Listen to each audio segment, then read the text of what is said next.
Thank you, Jacques. And as per our usual format for the press conference, we will afford SuperSport and then ESPN a few questions at the top, and then we will open the floor for general questions to the media.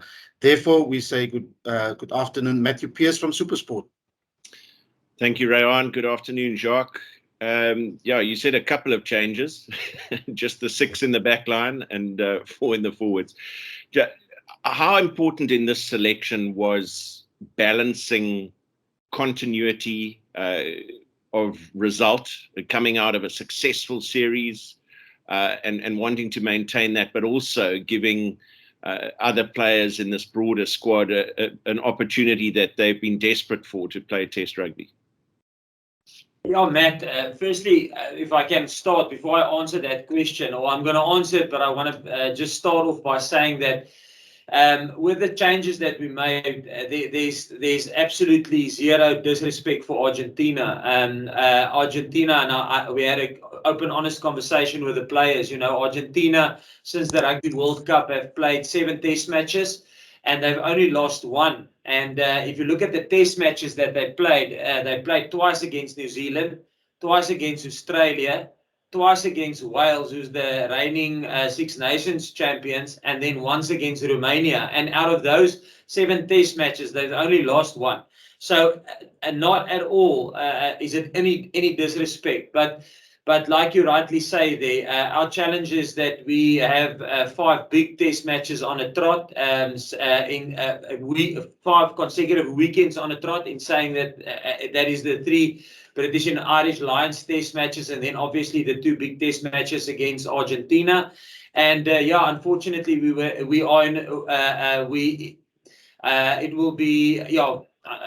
in a position where we have to look at player welfare. So the changes are pretty much more player welfare than anything else, you know. But like you rightly said there, Matt, yeah, we've obviously have some strategic goals that we would like to achieve, and then our first goal will always be to win. But and then the second one is to create squad depth, you know, and get experience. And I think this gives us an opportunity to do it. But again, I want to reiterate it and amplify it. No disrespect against Argentina. We know it's going to be a really, really tough test match.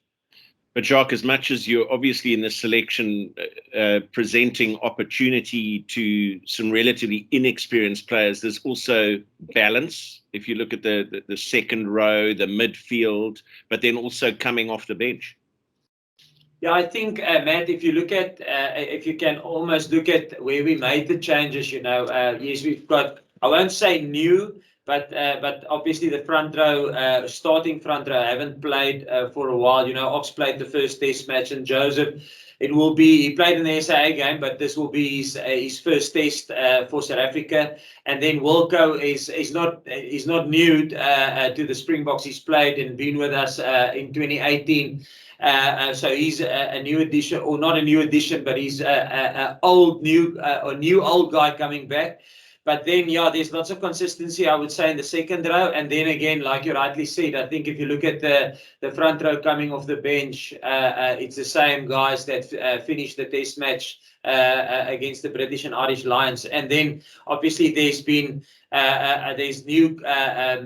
ex-bar, Kobus Reinach. We've got a new backline.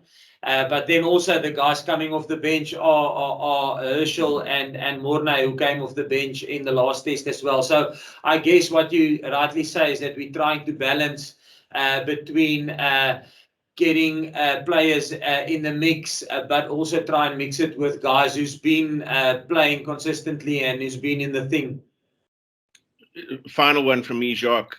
Just the defensive system obviously held up superbly well across the Lions series, and how important then to have the likes of Elton, France, Jesse, 10, 12, 13, just directing that defensive system. Yeah, I know, Matt. Yes, massive. I mean, Jesse will probably take over, or not probably, will take over as the defence captain from Lucanio.